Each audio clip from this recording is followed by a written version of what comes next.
Good evening guys! Welcome to my vlog. So ngayong gabi, may bisita kami. At walang iba kundi ang ate ko at ang family niya. Excited kami guys na makita sila. Once a month lang kasi namin silang makasama. At eto, kakarating lang nila mula pa sa Cavite. Nagpa-park na lang sila. And after that, punta na sila sa bahay. Nagluto na nga pala agad ang bayaw ko ng chicken biryani kahit kakarating niya lang. Late ko na rin na videohan kung paano niya niluto. Naging busy na kasi kami sa kwentuhan. Grabe, mukhang mapaparami na naman ang kain ko nito. Sobrang sarap kasi, amoy pa lang, mabubusog ka na. At yung isang bayaw ko naman, nagluto naman siya ng crispy ulo. Grabe, putok-batok talaga to. Tapos bumili na rin kami ng yama cake at ice cream for dessert. Ayan, ready na yung food.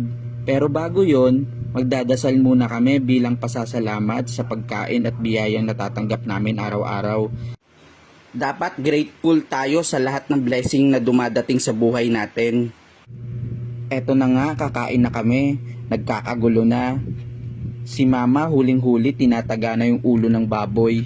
At dahil dyan, makikigulo na rin ako. Kakain na kami guys. Bye-bye!